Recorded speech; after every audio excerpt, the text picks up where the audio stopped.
We set. And we're in. Hey, welcome everyone. I've asked Josh to come back in today, in part because I'm going on vacation and I need to rack up some runway on the podcast, and in part because I really want to talk to him again, and a couple of topics to throw out here in the process. Did you get yourself right there on the shin? I got myself on the shin. Deadlifting. You're way off mic. I'm way off mic. Let me see. I'll have to pull it up. Is that better? Can you hear me a little better? Yeah, I can hear you better. Yeah, I don't want the world to miss out on your voice. Thank you. I appreciate that. Yeah, you've got that distinctive bass voice that is. Yeah, I'm usually yelling when I'm here because I can't hear over the music. The music, so my voice kind of takes a different tone. And so when I finally get in an arena where I can talk without having to yell, people are like, "Your voice is really deep." When I don't have to yell, it is. This is how I talk. Yeah. Excellent. Yeah. So I was a little bit blown away yesterday, scrolling through Instagram, looking at the posting by the USAPL, which people should know that a few years ago they were disaffiliated from the IPF, from the International Organization for Powerlifting Competition, due to arguments over testing frequency. And it's not what you would think. It's not that they wanted to test less than required. It's that they wanted to test more than required.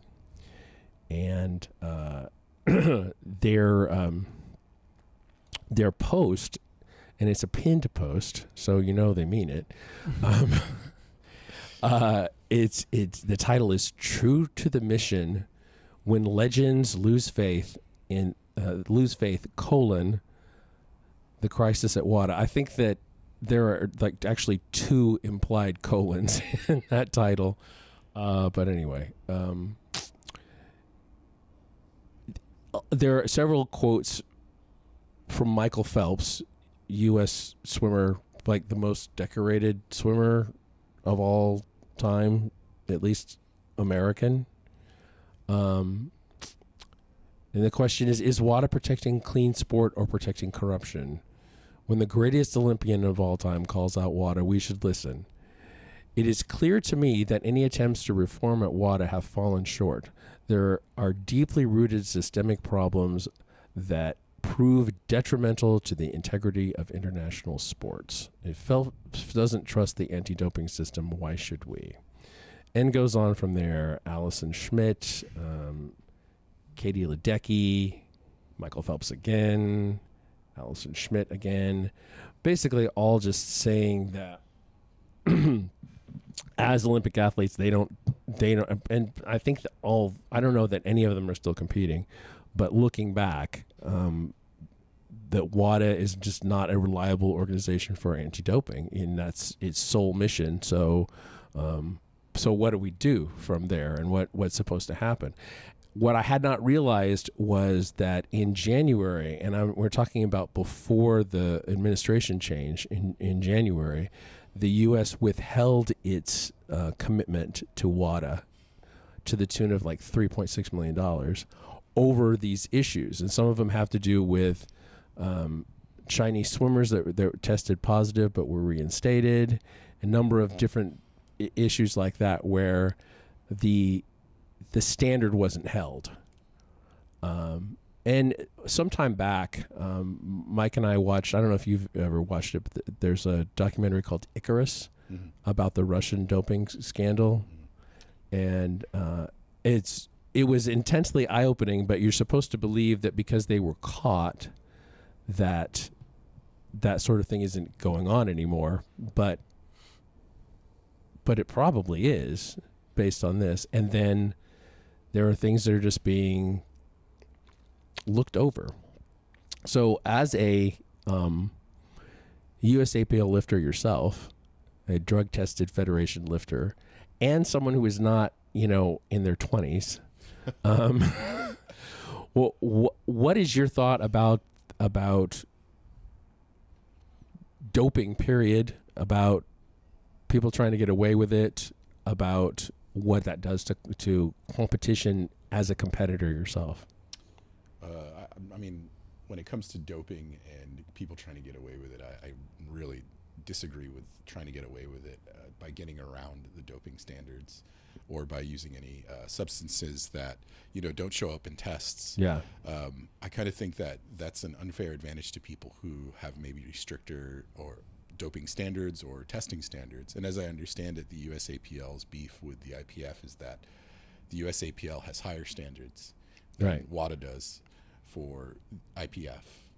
And if competition is going to be universal across the board, then it's going to have to adhere to the strictest standards. So I think USAPL is kind of justified in their opinion. I do believe that we shouldn't be reinstating people underneath a certain time frame if they have been caught doping. There is an advantage to doping for a period of time, and then giving it up, your body doesn't completely lose all the advantages that you get from doping for a brief period of time. It just kind of adjusts to it. You might lose a considerable amount of strength if you're able to use PEDs, and then you stop using PEDs.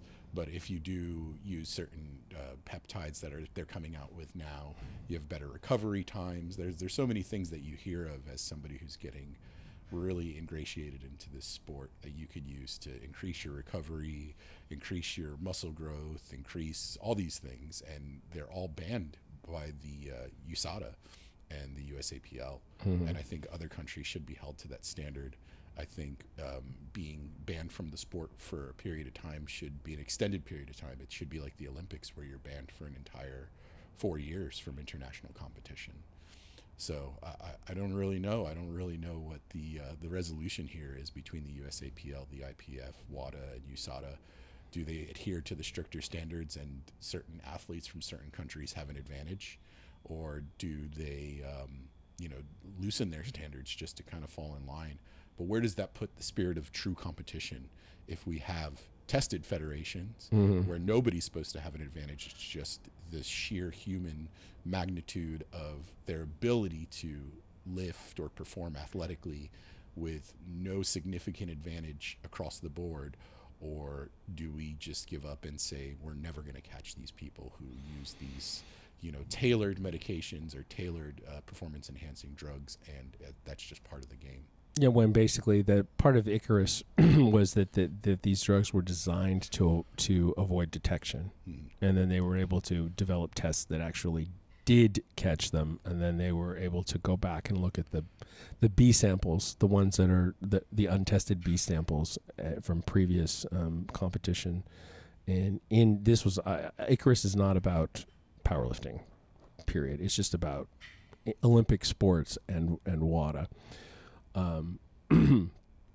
But I mean, obviously, everybody's trying to take advantage in some way or another. And in some Olympic sports, there's an upside, or there's a real upside to being a gold medalist, or a medalist, period, but not huge. I mean, this doesn't make you a top NFL athlete. It doesn't make you a top NBA athlete. It doesn't make you a top MLB athlete in terms of like salary or endorsements or any of those other things. All it does is give you a win or give you a PR or whatever. And it doesn't seem like there's enough incentive, right?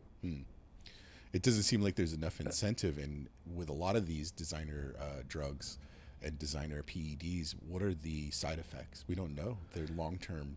There aren't long-term studies. There aren't long-term uses of some of these newer things like peptides. There's a lot of transparency now in the bodybuilding world, which I like. There's a lot of guys coming out, Ronnie Coleman, Jay Cutler. They're coming out and talking about the PEDs that they used and what they used. And they're talking about all the side effects from them. And they're talking about, certain ones cause heart enlargement, certain ones cause rapid growth of cells, which if you have any cancer history like myself, yes, you want to avoid. And they're talking about all those risks, and they said they took those risks, but now some of them have really poor health. Some of them have low kidney functions. We're hearing about Ronnie Coleman being in the hospital again with a blood infection. He's struggling with something like that. So I think that's the risk versus reward. Do you want to become a champion or an elite level athlete in your sport? Do you want to use these substances that they have no idea what the side effects will be from usage? It doesn't even take heavy usage. It could be minor usage just to win a gold medal, or just to win, a local, regional, or state powerlifting competition. Right. Yeah. That's one of those things I don't entirely understand, especially to go to the extent to cheat in a tested federation. I don't understand the motivation. I don't understand why there could possibly be enough, especially if you know that you cheated. Like, I don't care what people do, but I just don't see that it's worth it for that. Like, MLB tests for performance enhancing drugs now due to the steroid scandals of the early 2000s, and I mean that was very overblown, but it was one of those things. So they do test, they do suspend, they do outright ban people from the game. NFL's supposed to test, but I don't really know what they do. And I mean, looking at the people involved, I don't have any sense that they're going to pass a doping screen. I just don't sense that at all. And I'm not 100% sure what the advantage in the NBA would be. Probably recovery. Yeah, probably. Yeah. Recovery. Yeah. Recovery from injuries. Yeah, because you're playing. I mean, I think a decent amount of games, and Yeah. you're just running back and forth for what, like an hour and a half, an hour? Yeah. Yeah, and explosively. Yeah. Yeah. And that's a lot of strain on a lot of tendons and ligaments in that sport, with the jumping and the running and I think a little bit of contact. I think the advantage is in the recovery, and there are substances like human growth hormone that will help with cartilage, ligament, and tendon, stability and repair. You don't necessarily have to use it just to get as huge as some of these bodybuilders who compete in the open. Yeah. You can use it just to make sure that your body doesn't fall apart during an 82-game season. And I mean, I think even with all of that energy expenditure, like being overweight, Luca, is a detriment, right? Yeah. And so, like, whatever is necessary to get lean. Like, I don't know. I don't think that they would ban. Especially off-season use of something like a GLP-1 agonist, like I don't know for an overweight athlete. Yeah, but I think with the GLP-1s, there's no true athletic advantage. Yeah, it's not anabolic. It's a secondary advantage. Yeah. Because you're lighter, and so your cardio is going to be better. Yeah, likely. But there's no anabolic. There's no anabolic aspect to it. Like, you could abuse insulin, which is very dangerous, and I don't recommend anybody does. But some bodybuilders have admitted to using insulin. Yeah, I think it's pretty common for it to be more anabolic. Yeah. Now, the risk of that is you don't compensate with enough, food to get your blood sugar back up, and you've used too much insulin, and having very low insulin is life-threateningly dangerous, immediately life-threateningly dangerous. High blood sugar is not immediately life-threateningly dangerous unless you ignore it for a certain period of time. Then you go into things like ketoacidosis. But severe hypoglycemia with blood sugar below 50 means your cells are completely disassociating and starting to fall apart, and your body just doesn't function anymore. You decompensate, and you're just you die. You die. Yes, pretty much die very rapidly. So for the bodybuilders who abused insulin for its anabolic effects, that's a very big risk. But I don't feel like the GLP-1s, which are, I don't know their exact mechanism of action, but I do know that there's some sort of blood sugar regulation in there to help people lose weight. It shuts off food noise for them. There's no athletic advantage that it could give them other than in the off season when they don't need to hold on to weight as more importantly to drive energy in their body than to just lean up in the off season in a way that it doesn't take a whole lot of I'm not going to say it doesn't take a whole lot of effort, but it shuts off the food noise enough for them to lean up a little easier. Well, and you think about it too, their level of activity drops, but significantly. Yeah. But does their calorie intake drop? Probably not. Probably not. And this is why part of the reason why you have training camps and I was gonna say that's probably why they train really hard in the summer. Is to get, and now that has changed a lot because it used to be that everybody came into whatever kind of camp fat. Yeah. And then they would have 6 weeks or so to pull off that extra weight. I think that there has been, part of the reason why we see better performances in all sports is because of year-round training for athletes. Yeah. But I also feel like that's why they get more injured. I think you're correct. Yeah, that totally makes sense. Especially like basketball. Yeah, and it increases the importance of trainers and physical therapists and nutrition people and all that stuff if they're gonna keep going. Yeah. Essentially year round. Yeah, the trainers and all that. Well, the knowledge that the trainers need is a lot more. For sure. It's definitely more complicated. What's your reaction to the doping thing, Sebastian? You competed before. You're not currently in competitive mode, but yeah, it just kind of, I think the whole thing is just if you use like drugs in a non-drug sport, I think it's just the ego. I think your ego is just talking to you. It just wants you to like, hey, I need to be number one. I want to be the best. Yeah. So let me just try to get away with using like a substance to be better. It's even like the sleeves. Yeah. People are like, oh, these sleeves are going to add on X amount of weight to my squat. Fuck it. Instead of working like harder. Yeah. Let me use these sleeves to cop out to get a couple more pounds on my squat. And I would say that's kind of an economic difference because like the expensive sleeves are, the thicker sleeves are expensive. Yeah. And so just having the means to that's the level playing field doesn't exist because of the economic disparities and not because of the not because the availability of equipment or whatever. Yeah. Whereas like for doping, it's theoretically available to everyone, but isn't really, especially if you're trying to avoid detection. Yeah, that one's a bit more expensive. Yeah, that's definitely a more expensive and again another economic divide. I don't know. I have a difficult time explaining to myself why people want to get more from working less. Like the feeling of accomplishment is just different. It feels tainted to me. Actually, Jerry and I were just talking about this earlier. Yeah. Where he was chopping it up with somebody that he works with at InShape, and he had asked him about like mentoring. But kind of like not in the like bring you along type of mentoring, more like the class, like, all right, here's this class, or come to this hotel lobby, and it's gonna be like 100 of you guys, and I'm gonna teach you guys how to like how I got what I got. And Jerry's like, well, how is that really gonna help you? He's gonna tell you step by step what to do. He's like, but sometimes you need to like fail to succeed. Yeah. So those failures are what teaches you how to succeed in this. Where this guy's like, he's like, what if you can just skip all those failures that guy failed at, and now I can just succeed?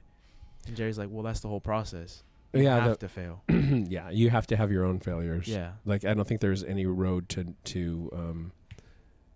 immediate success that doesn't involve a hell of a lot of luck. Luck and you can't time luck. And people say, "Oh, you make your own luck." It's like I don't know if that's really true. I mean, you make it in the sense of like you put yourself in these positions. Like you put yourself, like for example, me. When I first started coming here to 3rd Street, I was like, I instantly, literally from the first day that I came, like first day pass, I was like, it'd be cool to work here. Yeah. So what did I do? I showed up every single day. I would bug Mike. I'm like, oh, like, what do you think of this? Oh, what do you think of my training? Or how can I improve? Or, hey, if you guys need anybody, I'm here. I'm here most of the time. Oh, you guys need someone to clean something? I'll be down to be like an intern. I don't mind. So I think that's where like the luck comes from. Yeah, is you put yourself into those positions. Yeah, which I think that is just being like the logical choice. You know, the logical suspect. Some people don't think like that. And no, some people don't think like that, and that's that's. I mean, you might feel lucky, but you got there because of your work. Yeah. Consistency. Consistency. Just showing up. Just showing up and doing the same thing. I'll say that's that kind of the PEDs and trying to get away with it on the under. It robs you of those experiences, and that's my opinion on the PEDs. If you're really trying to achieve something great, it's fine to use the PEDs if you're in an untested federation because you're competing against other people who are on a variety of things, you know. But if you're going into an untested federation, it should just literally be, and it's unfortunate that it's not your own word, that you are holding yourself to this standard of being without any PED in your system. I don't care if they talk about the peptides technically not being a PED. They are a PED. But they are, at the end of the day. Why would you use them unless they gave you an advantage? Yeah. So if you really want the spirit of competition and that sense of accomplishment that, hey, I earned this, you have to go against people who are in the top of what you do, who have done so in a clean fashion and who have held themselves to the standard that you hold yourself to. And so that's the whole thing about this journey. It's been a lot of consistency for me. It's been a lot of just showing up even when I don't feel like it. It's been failures. It's been competing in my first competition and being the first onto the stage the whole time and finishing dead last in my competition. But I understand that that's what's going to happen to achieve what I want to achieve. Yeah, you got to start. Everybody has to start somewhere, as they say. You have to start from the bottom. You have to fail a couple times. You have to stumble and get back up. And I think Jerry just posted something really good on Instagram about peaks and valleys, and I agree with that. I don't think that's just related to a powerlifting journey. I think that's just life in general. You're going to have peaks, you're going to have valleys, you know, and I think any competitor who really has it in them, who wants to be at the top of their game in a tested sport, would want to go into every competition and every opportunity to compete, knowing that everybody's abilities were universal across the board. Yeah, I mean, I don't want this to sound particularly moralistic. People can do whatever they want to do. It's just I don't understand the motivation if you're trying to compete tested. I competed untested. I'm in bigger, stronger, faster. I don't care if people do steroids, really, but it's the issue of what's the end goal? What do you get out of it? Is if you know that you circumvented rules to win. And I sometimes wish I was more of a win at all costs kind of person. You know, I mean, I think that would have some advantages in particularly in our world today. But I'm not that guy, and so it confuses me. And you just touched on it earlier that performance enhancing drugs are just not really on the table for you as a cancer survivor. It's like, why the risk would just be, the risk reward ratio would be disadvantageous, as they would say. Yes. I specifically have to avoid anything that produces human growth hormone, and any overdrive of human growth hormone could drive a recurrence of my non-Hodgkin's lymphoma. So I do avoid anything like that. And then when it comes to anything testosterone related, it's similar, that drives growth. Yeah. And cancer is an overactive growth of cells that aren't supposed to be growing. So I have to be extremely vigilant on anything that I look at or take. So what I end up taking is just your typical supplements, fish oil, vitamins, creatine. I take a post-workout from Transparent Labs, and just magnesium to help me sleep. And that's like the majority of what I can take safely, just to make sure that I maintain this journey where I want it to be, to get to where I want to be.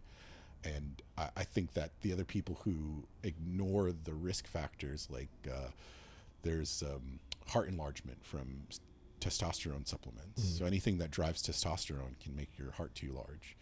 And that's not a really fun way to end up in your life in your 50s and 60s, because I can tell you left ventricular hypertrophy is one of the direct causes of congestive heart failure, which can be a very miserable existence for a very long time. Heart gets sluggish.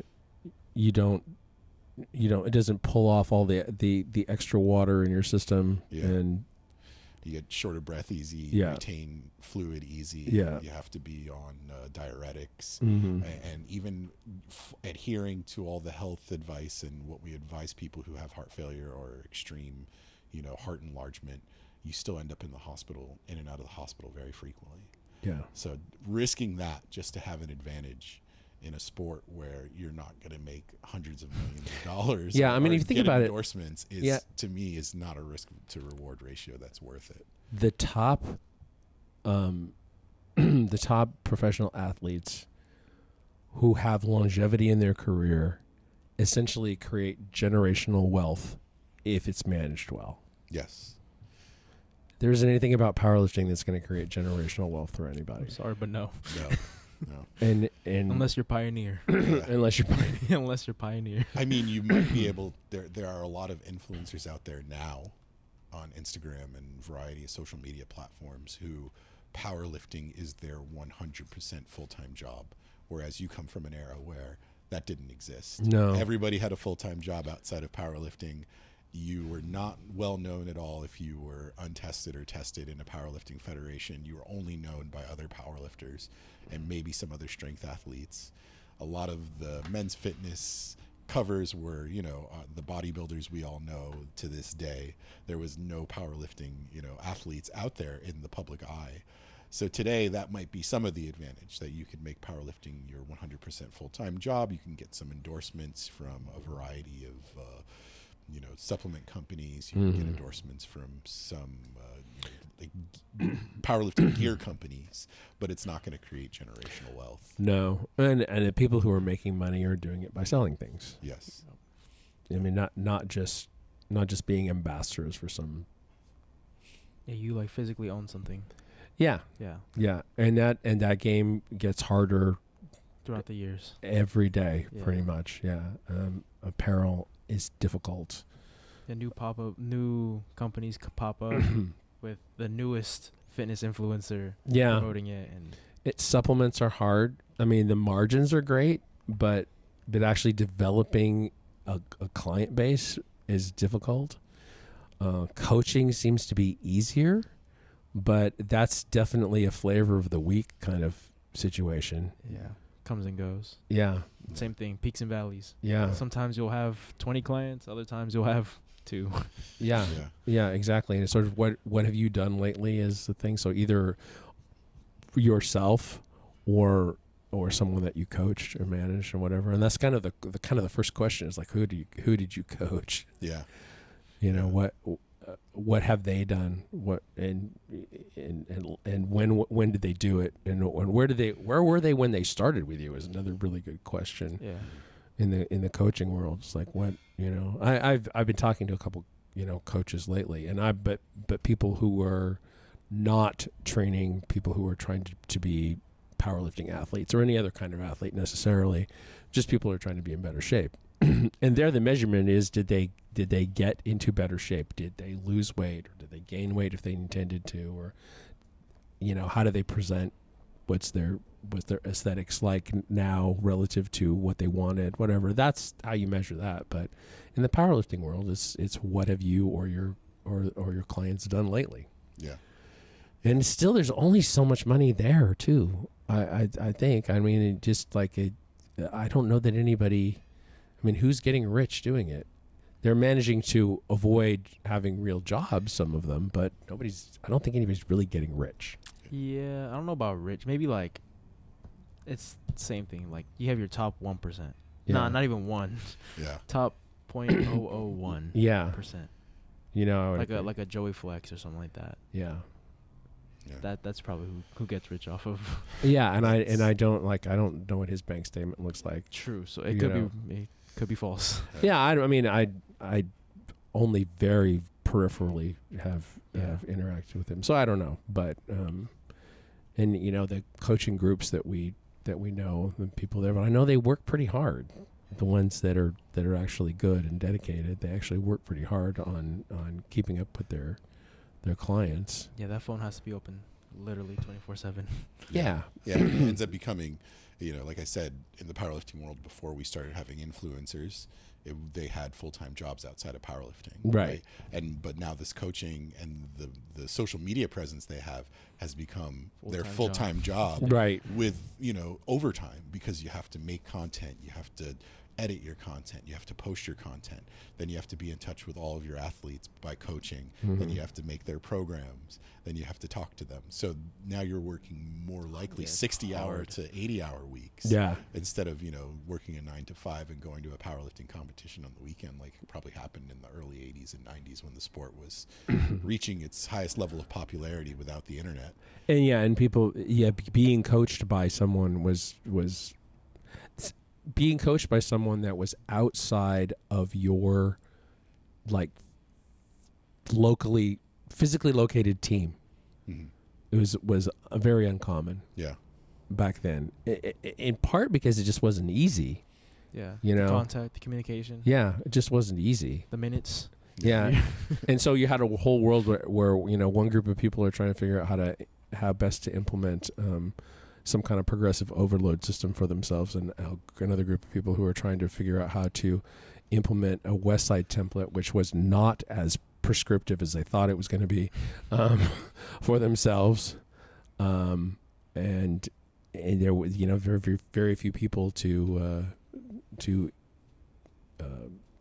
tell you how to do those things, especially on a workout by workout basis. Yeah. Yeah, you have to look for a gym like this. You have to look for a gym like this. 3rd Street, or I guess like a Barber Brigade, right? I don't know if they really had coaching like that. I think that, as far as I know, they still maybe only have one coach. Oh, I don't know. I could be wrong. I think Stanley was coaching there. I'm not sure what the... But it'd have to be something that's not a commercial gym. Yeah. Because you're not going to find coaches in a commercial gym. Like a powerlifting coach specifically. And they're going to discourage it too at a commercial gym. Because they have their personal trainers that work for them. They do. And so you're allowed to train there. You're taking money out of their pocket. Yeah, if you're anybody who, you see them and you're like, hey, are you a coach? But at a gym like this, there's multiple coaches or multiple people here who, are coaches outside of their 9 to 5 or whatever they do on a regular basis. I was on vacation last week, and I had to go to a commercial gym for the first time in years. For whatever reason, other than I don't know what the reason would be, other than the fact that it's cheap. Like, I've been paying $20 a month for 24-hour fitness since the late 90s. So they have made their money off me, and I had not stepped into one since pre-pandemic. And I have to tell you, it's not the greatest experience. I understand why people can be fine with it, part because it's cheap, in part because it's kind of okay, right? I mean, and if you go to the same one or the same few, you know what they have in terms of machines, in terms of free weights or whatever. But I don't know how anyone has a serious powerlifting career in a commercial gym, because it's just not conducive to it. And I don't mean like you have to, like we have kilo sets, we have all that stuff, we have combo racks, we have basically competition equipment for people to use. I don't think that's necessary, but always benching off a non-adjustable bench on a slick ass bar, it doesn't really do anything for you.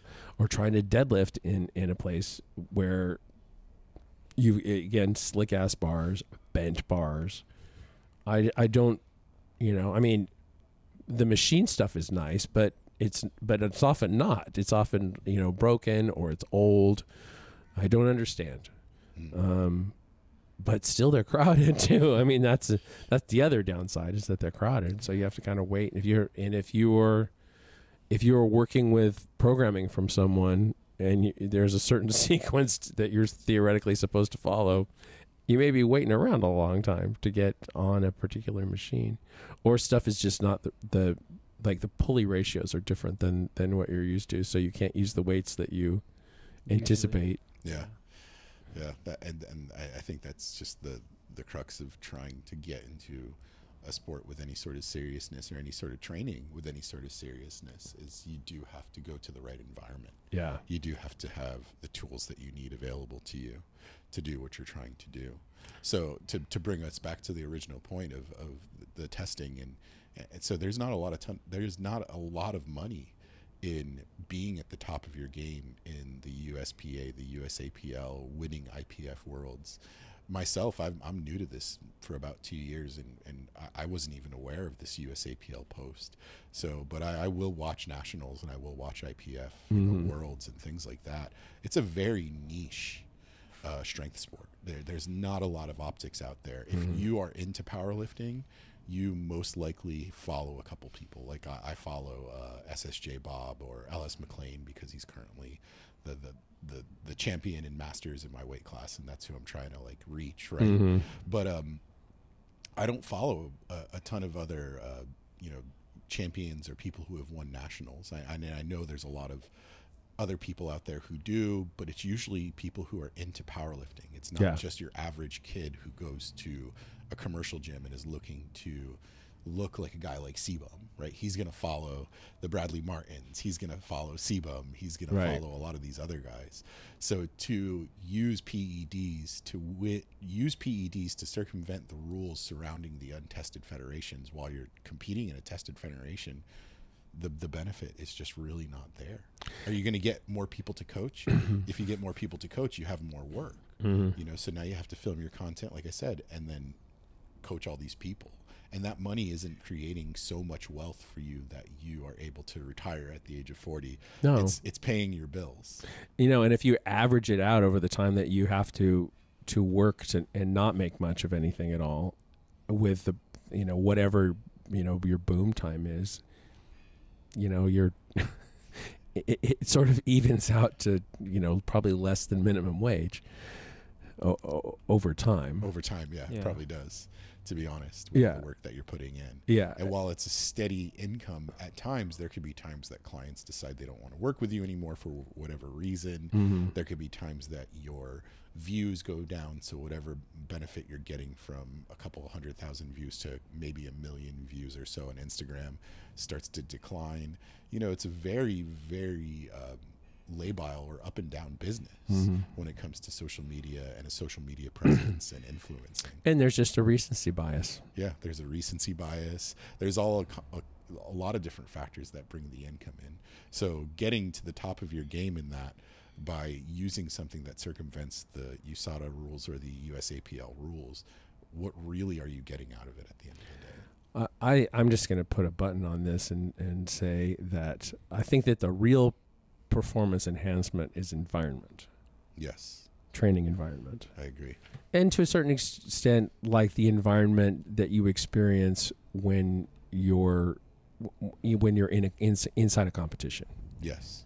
How the competition is run and the kind of support that you get, that you bring with you, that the crowd gives you, that competitors give you. That's the real performance enhancement, to my mind. A little bit Pollyanna, a little bit of soapbox, but I will say we already have performance enhancement in all realms of all sports now, because we do have the ability to look at longitudinal studies and see what works. There's guys out there, he did use PEDs, but Dr. Mike, there's Jeff Nippard, and they all talk about the science behind lifting. And while there's, this big argument of like science-based versus, old school lifters, we have that science now. We have studies that show if you eat this way, if you sleep this way, if you train this way, you can have a bigger advantage than training, how we used to train, or the old school training. And to me, that's performance enhancement too, because we have access to that. We have access to this is the nutrition that you're supposed to be on. This is how much sleep that you're supposed to get.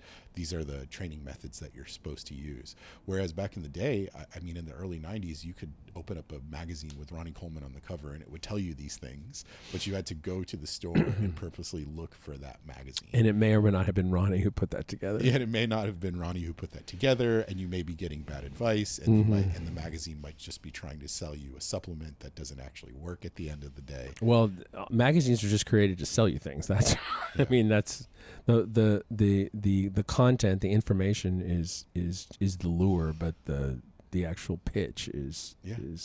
But all the information that we have that tells us how to get to where we want to go, that is that I will get on my soapbox and says that is the true performance enhancing now, because now your average person can do things like use a macro calculator online. They can easily access a food scale that'll tell them how much food they're consuming and what to consume, and they can even get apps that'll give them like a good breakdown of what they should eat meal by meal, calorie by calorie, macro by macro. Back in the day, we had to like look all this stuff up at the library, then write it down, and bring it home. So there was no access to this stuff.